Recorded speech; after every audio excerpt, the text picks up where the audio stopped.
Halo, nama saya Krismas. Saya adalah salah satu mahasiswa teknik sipil Universitas Tanjung Pura angkatan 2017.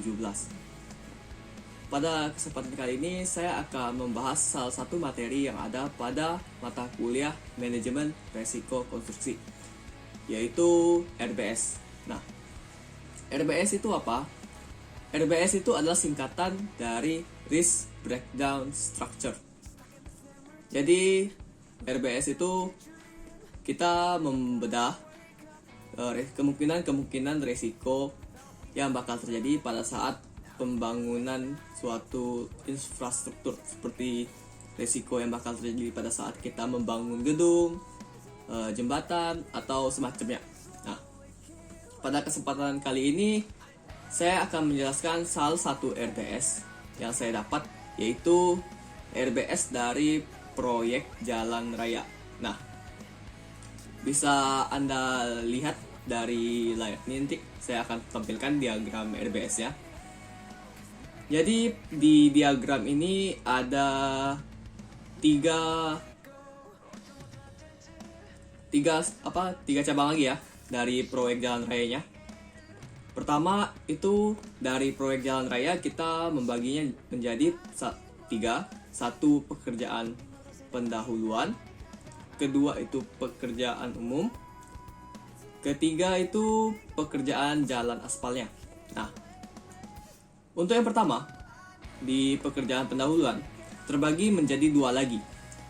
Yang pertama itu ada pekerjaan pemasangan papan nama proyek, dimana kalau kita analisis identifikasi risikonya ya, itu ada 3 poin pada pekerjaan pemasangan papan nama proyek. Yang pertama itu terluka. Identifikasi risikonya itu pertama itu terluka karena terkena paku atau palu. Yang kedua itu tersandung kayu. Yang ketiga itu terkena serpihan kayu pada saat memotong kayu. Nah, bagaimana pengendalian risiko dari setelah kita mengidentifikasi risiko-risiko tersebut ya? Pengendalian risikonya ada 3 poin juga pada pekerjaan pemasangan papan nama proyek. Yang pertama itu menggunakan perlengkapan standar seperti sarung tangan dan sepatu untuk pengendalian risiko pertama di pekerjaan pemasangan papan nama proyek. Yang kedua itu meletakkan kayu di tempat yang tidak sering dilewati oleh pekerja. Nah, ini penting juga nih. Jadi kalau kita dalam suatu pembangunan ya, kalau naruh bahan bangunan tuh jangan sembarangan deh. Pertama bisa menghalangi, yang kedua juga bisa mencelakai. Nah, pengendalian risiko ketiganya itu yaitu menggunakan kacamata dan masker. Nah, kenapa kacamata itu penting? Karena pas kita motong kayu ya, terutama mereka yang jadi tukang kayu, nah pasti bakal banyak menggergaji, jadi serbuk-serbuk kayunya itu bakal berterbangan. Makanya penting kita menggunakan kacamata saat kita bekerja, memotong kayu dan segala macamnya. Nah, itu untuk pekerjaan pemasangan papan nama proyek di pekerjaan pendahuluan. Nah, keduanya itu ada pekerjaan pengukuran dan pematokan. Itu adalah pekerjaan kedua pada pekerjaan pendahuluan. Nah, kalau kita analisis, identifikasi risiko yang bakal terjadi pada saat kita melakukan pekerjaan pengukuran dan pematokan, yaitu terjadinya risiko tertabrak kendaraan pada saat melakukan pengukuran. Nah, jadi karena kita bekerja di jalan ya, karena kita mau buat jalan ya, otomatis kita ngukurnya tuh di jalan juga, dimana jalan itu pasti banyak kendaraan lalu lalang ya, jadi risiko ketabraknya juga tinggi. Nah, untuk pengendalian risikonya ada 2 poin dalam mengendalikan risiko kemungkinan tertabraknya ya, ada 2 poin. Yang pertama itu menggunakan rompi khusus pekerja agar pengendara yang melewati lokasi tersebut dapat mengetahui bahwa sedang diadakan pengukuran jalan. Nah, penting juga untuk menggunakan rompi supaya kita bisa, kalau dari saya ya, karena saya sering bolak-balik keluar kota, jadi saya sering lihat proyek jalan juga, perbaikan jalan atau pembuatan jalan. Jadi pekerjanya itu pada pakai rompi. Nah, kalau malam-malam gitu, kalau kita pakai lampu, dia bakal mantulkan lagi sinarnya dari rompinya itu. Jadi kita bakal tahu ada pekerjaan jalan di depan kita. Nah, sehingga kita dapat menghindarinya lah ya. Kalau pengemudi yang baik sih. Nah, yang kedua itu memberi tanda jika sedang diadakan pekerjaan di lokasi tersebut agar pengendara dapat memperlambat kendaraannya. Nah, ini juga penting. Yang penting itu kita memberi tanda, tapi jangan deket-deket proyeknya. Kalau kita kasih tanda pas deket-deket proyeknya, orang bakal rem mendadak lah istilahnya kan. Jadi itu juga berbahaya. Jadi memasang tanda ada pekerjaan jalan di depan itu harus, mungkin kalau menurut saya sekitar 150 sampai 100 meter dari tempat proyek tersebut. Jadi orang bisa mengantisipasinya lebih cepat. Nah, untuk pekerjaan pendahuluan itu saja dulu. Nah, yang kedua dari proyek jalan raya yaitu pekerjaan umum. Nah, dalam pekerjaan umum itu ada mobilisasi dan demobilisasi alat berat. Jadi perpindahan alat berat gitu yang kita gunakan. Dalam analisis identifikasi risikonya ada 3 poin. Yang pertama itu pekerja tertabrak alat berat. Ini berbahaya sekali.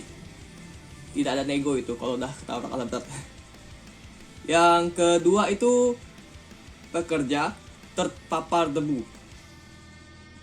Yang ketiga, material atau alat lain tertabrak alat berat.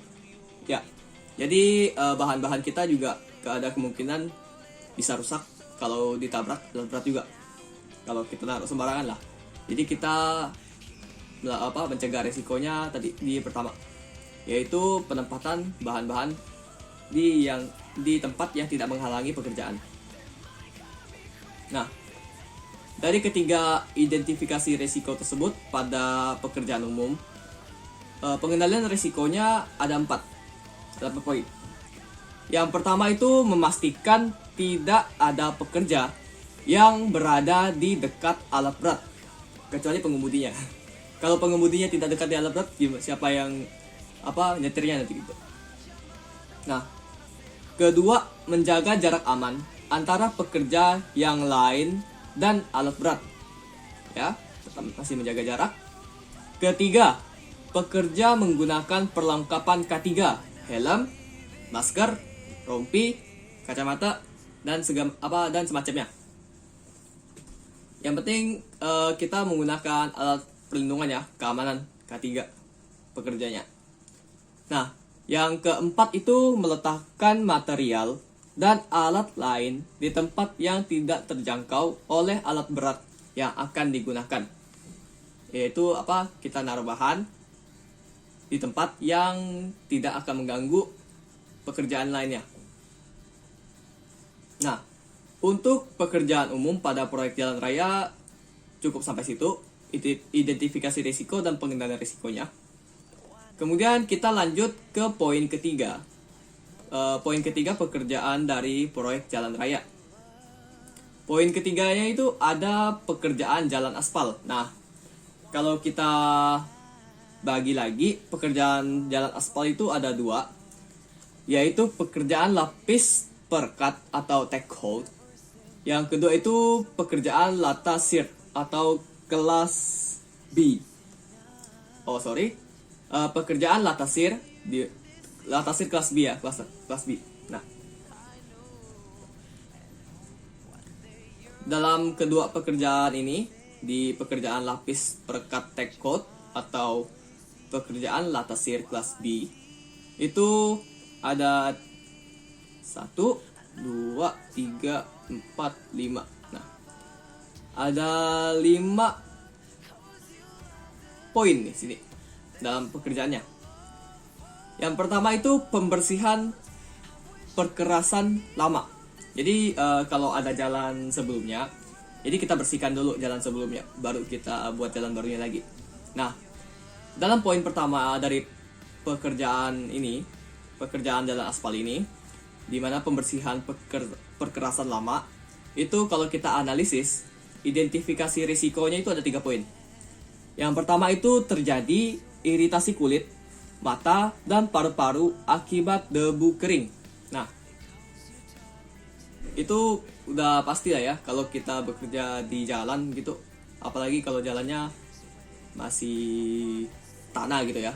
Saya dulu pernah pergi ke Sosok, dimana di situ ada pembangunan jalan Trans ya, Trans Kalimantan ya. Di situ ada pembangunan jalan Trans Kalimantan pas saya masih SMA kelas 2. Di situ jalannya masih debu semua. Bukan debu sih, kayak batu dan pasir doang gitu. Nah, bayangin kamu jalan 10 km jauhnya, itu debu semua di depan Anda. Ya, jadi begitulah. Jadi penting sekali menggunakan masker. Itu buat mencegah agar debunya tidak masuk paru-paru dan semacamnya lah. Nah, identifikasi risiko kedua pada pembersihan perkerasan lama itu terluka oleh kompresor waktu menyapu perkerasan lama. Nah, kemudian risiko ketiganya itu gangguan pendengaran akibat kebisingan. Ini poin ketiga ini yang paling mungkin tidak bisa dicegah ya kayaknya. Karena kita pasti bekerja dekat sekali dengan alat-alat yang kita gunakan. Yang paling penting mungkin kita hanya bisa meminimalisir resikonya atau dampaknya. Bisa kena gejala tinnitus ya, kalau telinga berdengung mulu gitu. Nah, untuk pengendalian risikonya ada 3 poin pada pembersihan perkerasan lama. Ya, diantaranya itu 1, menggunakan pakaian dan perlengkapan sesuai standar, yaitu helm, masker, kacamata, dan lain-lain. Ketiga, yang kedua, pekerja atau operator kompresor harus terampil pada bidangnya. Ya kalau nggak terampil, ya bahaya sih. Yang ketiga itu pekerja harus memakai tutup telinga untuk menghindari gangguan pendengaran. Ya, untuk menjaga dampak dari kemungkinan terjadinya tinnitus, gitu, telinga berdengung.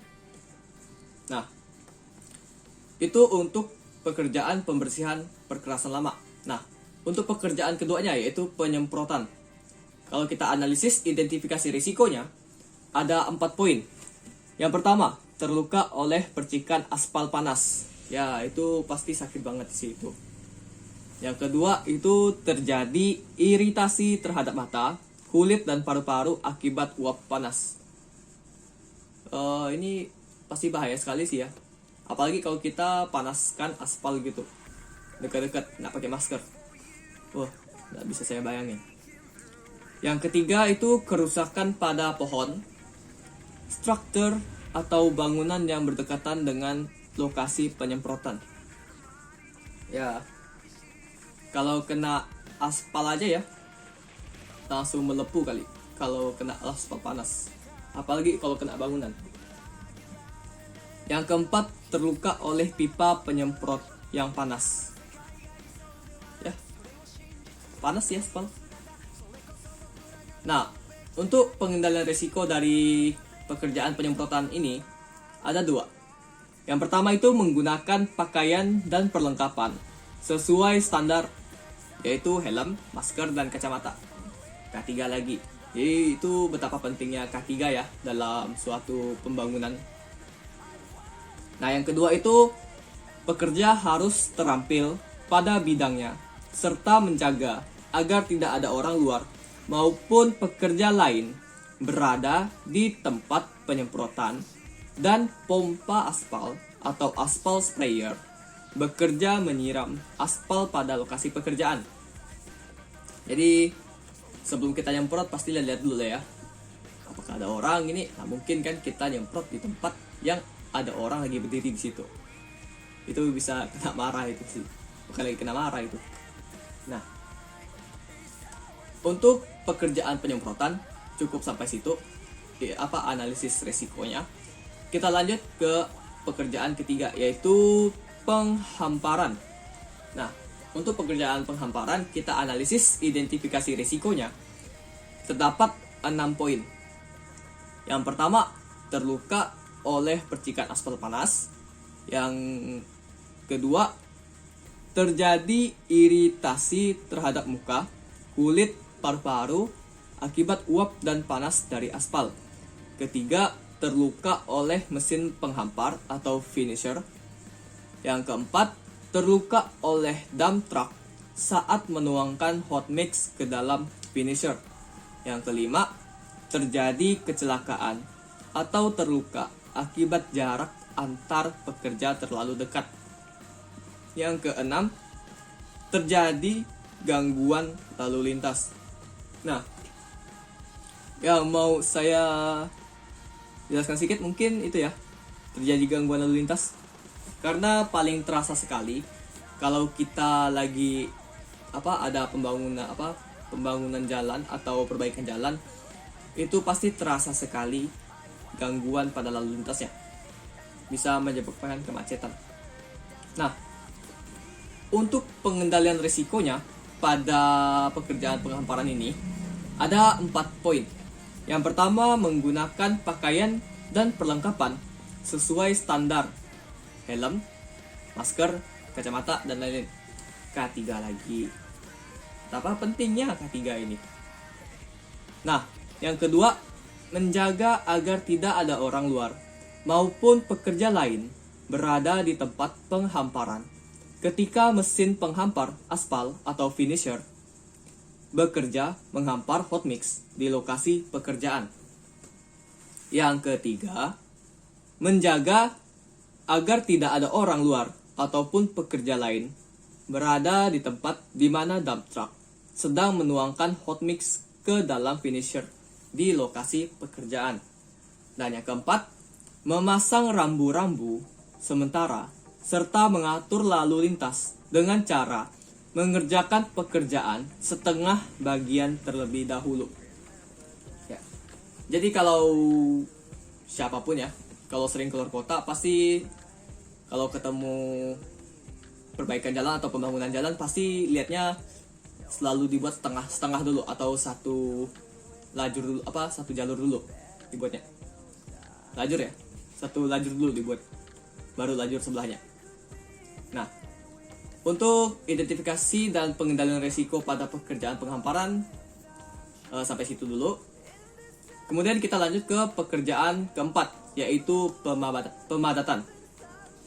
Dimana kalau kita analisis identifikasi risiko dan pengendalian risikonya, pada identifikasi risikonya ada 5 poin. Yang pertama itu terluka oleh percikan aspal panas. Yang kedua, terjadi iritasi terhadap muka, kulit, paru-paru akibat uap dan panas dari aspal. Yang ketiga, terluka oleh mesin pemadat aspal atau tandem roller dan pneumatic roller. Yang keempat, terjadi kecelakaan atau terluka akibat jarak antar pekerja terlalu dekat. Yang kelima, terjadi gangguan lalu lintas. Nah, dalam pengendalian risiko pengerjaan pemadatan ini ada 4 poin pengendalian risikonya. Yang pertama itu menggunakan pakaian dan perlengkapan sesuai standar, yaitu helm, masker, kacamata. K3 lagi. Betapa pentingnya K3 ini dan harus dipatuhi demi keselamatan masing-masing. Nah, yang kedua, menjaga agar tidak ada orang luar maupun pekerja lain berada di tempat pemadatan ketika mesin pemadat aspal atau tandem bekerja memadatkan hot mix di lokasi pekerjaan. Ini ya, jadi kayak mesin roller yo. Kalau dia udah menghamparkan aspal, dia bakal membadatkannya gitu. Itu sangat lambat ya, bukan lambat ya, sangat lambat mobilisasi alat beratnya. Jadi bakal memakan waktu itu. Jadi harus hati-hati kalau ketemu. Yang ketiga itu mempertahankan jarak yang aman antara pekerja yang satu dan yang lain. Yang keempat itu memasang rambu-rambu sementara serta mengukur lalu lintas dengan cara mengerjakan pekerjaan setengah bagian terlebih dahulu. Ya nggak mungkin kan 2 mesin roller tuh langsung kerja di 2 lane, nggak mungkin sekali kan. Gimana arus lalu lintasnya nanti, orang nggak bisa lewat situ nanti. Nah, untuk analisis risiko dan pengendalian risiko pada pekerjaan pembadatan sampai situ, kita lanjut ke pekerjaan terakhir, yaitu penyiraman. Dalam analisis identifikasi risiko dan pengendalian risikonya, dalam identifikasi risikonya ada 4 poin pada pekerjaan penyiraman ini. Yang pertama itu terluka oleh percikan aspal panas. Yang kedua, terjadi iritasi terhadap muka, kulit, paru-paru akibat uap dan panas dari aspal. Yang ketiga itu terluka oleh mesin pembadat aspal atau tandem roller, awal dan akhir, dan terluka oleh mesin pembadat aspal pneumatic tire roll untuk proses intermediate rolling. Yang keempat, terjadi kecelakaan atau terluka akibat jarak antar pekerja terlalu dekat. Ya, okay. Nah, kalau untuk pengendalian risikonya sendiri pada saat pekerjaan penyiraman, itu ada 3 poin. Yang pertama, K3 lagi, yaitu menggunakan peralatan dan perlengkapan sesuai standar, helm, masker, kacamata, dan lain-lain. Yang kedua itu menjaga agar tidak ada orang luar maupun pekerja lain berada di lokasi pekerjaan ketika mesin pemadat aspal atau pneumatic tire roller bekerja memadatkan hot mix. Dan yang ketiga itu senantiasa mempertahankan jarak yang aman antara pekerja yang satu dan yang lain. Oke.